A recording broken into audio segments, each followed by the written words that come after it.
This company is on the front line of Australia's ongoing gas crisis. It sterilises 90% of the medical devices used in surgeries around the country. The firm's gas bill has quadrupled in recent months, which will soon be passed on to consumers. Your health insurance is going to go up, governments are going to have to spend more money in the public system for the materials being used. The General Manager claims gas companies are extorting businesses like this. You'd only have to try and negotiate a price for your gas now and see what sort of approach you get. It's take it or leave it.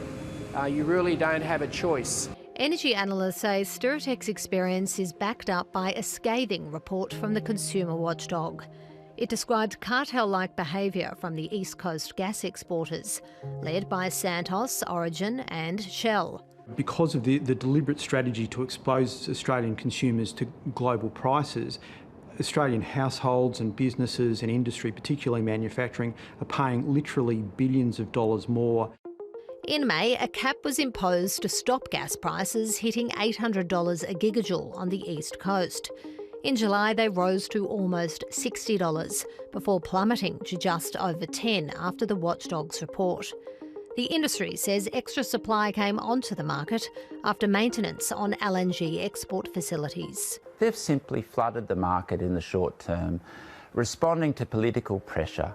Australian Industry Group says the case for forcing producers to set aside gas at cheaper prices for domestic use is growing. It's going to need governments, quite frankly, to put their foot on the throat of gas producers to make sure they uphold their end of the bargain. It's worked in Western Australia.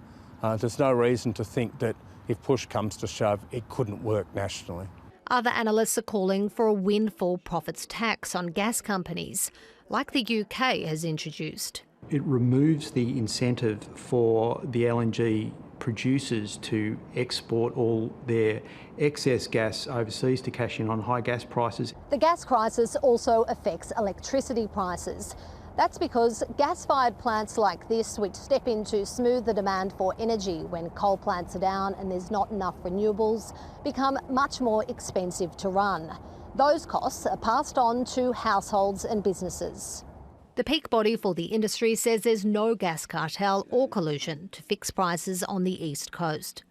No, there's been no behaviour of that kind going on. What we've got is a market that has been under significant pressure.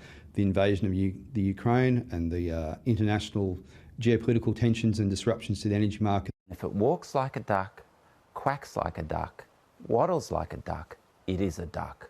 This is a price-fixing cartel. It's illegal and it should be dealt with the full force of the Australian law. Manufacturers are also calling on the federal government to ensure domestic supply at a fair price. The Australian community owns the gas in the ground. We licence it out to gas companies to be able to extract it and to deliver it to us, and you would expect that that's going to be done at a fair price. A price the industry has so far not been willing to commit to.